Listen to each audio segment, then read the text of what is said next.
So they're cutting the social programs that you rely on. They want you to risk your life for the minimum wage so that they can sit around and have their mimosas sitting around their pool. How much longer are Americans going to take this? Leave your comments, ding the bell, share it with your friends, and subscribe to our channel. Last week, the moratorium on evicting people because they haven't been able to pay their rent expired, and the $600 a week additional payment for unemployment expired.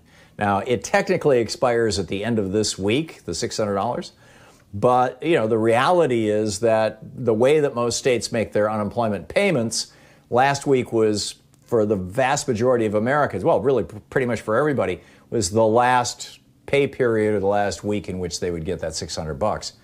So now the Republicans in Congress are fighting with each other, and it's really interesting to watch.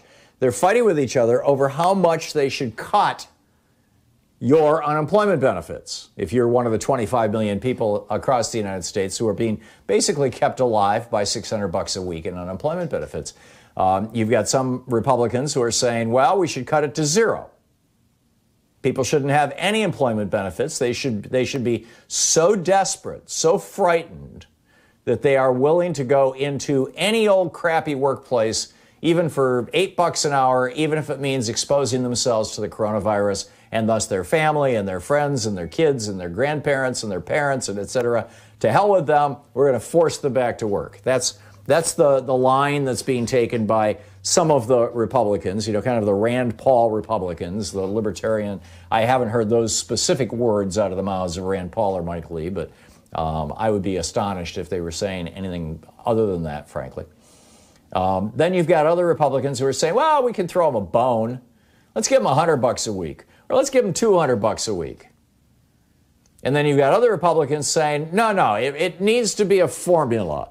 If this person, if the only job that they could find was paying $7.25 an hour, and their job has evaporated, then we should pay them 70% of $7.25 an hour. Right? We should cut their pay by 30%, or cut their income by 30%, rather, because that'll force them back to work. Won't that be nice? The problem with that is that, aside from the obvious, actually some of the European governments are offering 70 to 80% of your pay to stay home. But the Republicans are making people jump through hoops, and they're making it hard to get onto the websites and all this kind of stuff. But the big problem for that is that the Treasury Department says that if we've got to go in and calculate everybody's pay and then multiply that times 0.7 and then feed that money into the giant check printing machine, which also, of course, does electronic deposits, if we're going to do that, it's going to take months. We can't do math like that, overnight. That's why the Democrats put $600 a week into the original bailout, or the original, whatever you want to call it, coronavirus compensation.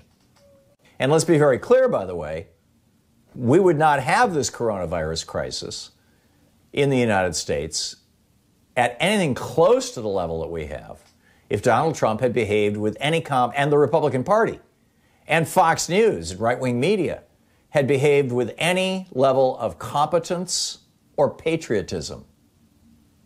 Trump loves to say that the liberals who run the cities hate America. I got 3 emails from him this weekend that all said the same thing, in addition to the 2 I got from Don Jr. pitching his new book. He's got a new book about liberals out, or it's not out yet. And he says, if you make the first one said, make a $75 contribution and I'll send you an autographed copy. And then the second one said, make a $25 contribution and you'll be one of the very first to get my book. So now we've got this grifter's family using the RNC to raise money. And I'll get into that in just a minute. There's a mind-boggling story there too. But, it's like the question, I suppose, is how much worse must things get before Americans wake up to this whole Republican scam, this whole thing that they call being conservative.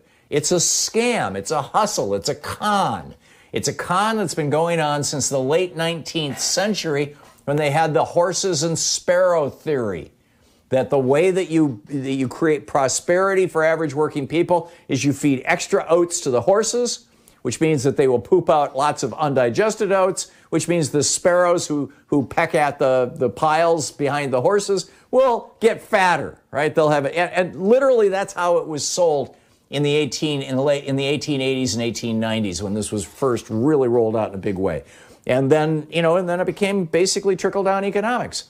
During the Roaring '20s, it was like, if the rich people get really rich, then there will be benefit to society. What's good for General Motors is good for America. And then Reagan came along and coined trickle-down economics.